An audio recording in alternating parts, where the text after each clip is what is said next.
kes Ni Elin Part 4. Contoh spesifik daripada kes Ni Elin dan apa yang PAS dah buat semasa dalam kerajaan. Dalam video Part 3, saya ada berikan 3 contoh dan ramai yang kata contoh tersebut tak ada kaitan pun dengan kes Ni Elin ni.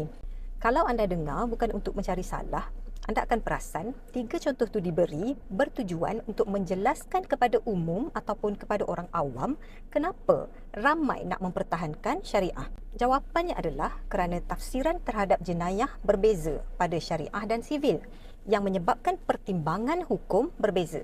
Itu belum lagi kita bincang tentang beza pembuktian dan saksi antara sivil dan syariah.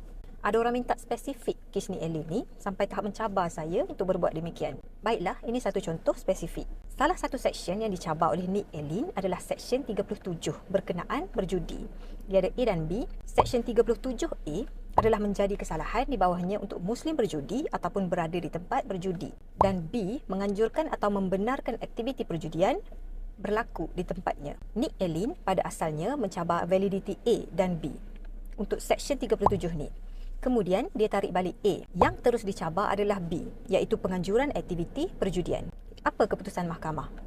Mahkamah memutuskan peruntukan B tentang penganjuran aktiviti perjudian adalah tidak sah. Dan apa alasan mahkamah? Kaedah yang digunakan Mahkamah Persekutuan untuk kes ni adalah dengan melihat adakah peruntukan yang dicabar ni ada perkara subjek ataupun peace and substance dalam senarai persekutuan.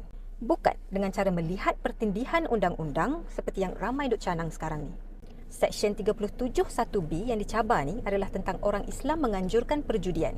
Bila kita tengok senarai persekutuan, ia menyentuh perkara subjek ataupun substance betting. Kerana itu mahkamah putuskan seksyen ini tidak sah. Apa implikasinya? Betul ke kita tak perlu risau? Sebab masih ada undang-undang yang sama dalam sivil untuk umat Islam. Kita lihat Betting Act dalam sivil. Ia melarang sesuatu tempat menjadi tempat berjudi dan adalah menjadi satu kesalahan menerima wang perjudian. Tapi ada pengecualian. Larangan ini tidak terpakai kepada Racing Totalizer Board Act 1961 RTBA. Contoh seperti judi di genting, Magnum dan Sport Toto. Di bawah RTBA yang dikecualikan ni, sesiapa saja, tak kira Muslim ataupun bukan Muslim, boleh menjalankan skim agensi perjudian, Totalizer, selagi mana ia diluluskan oleh kerajaan. Maksudnya selagi dapat lesen lah.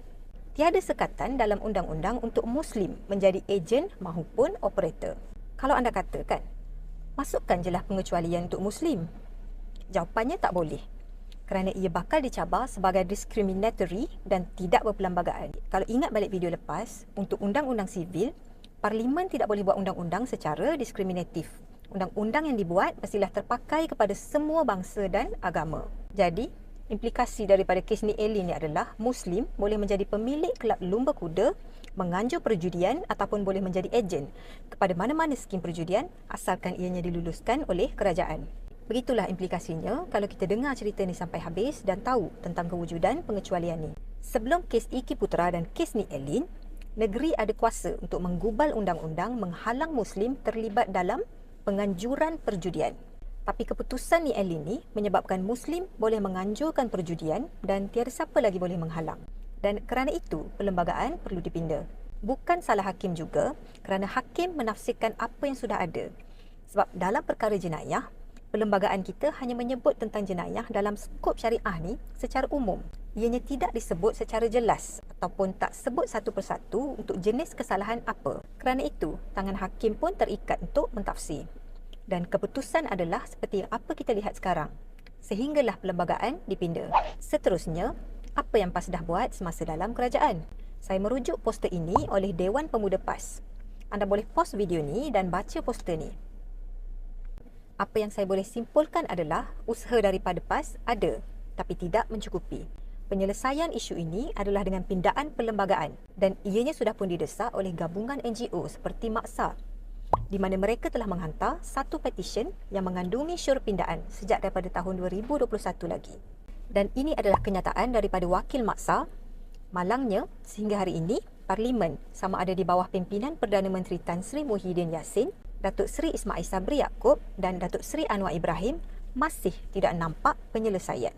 Kita sebagai rakyat mesti terus mendesak ahli-ahli parlimen kita ni untuk mewakili kita dalam isu ini dan meminda perlembagaan. Sekali lagi saya nak tekankan, isu ini bukanlah isu parti. Walaupun anda boleh nampak dengan jelas, saya pakai lencana PAS. Bagi yang tak tahu, Maksa ni adalah gabungan banyak NGO yang mewakili semua parti.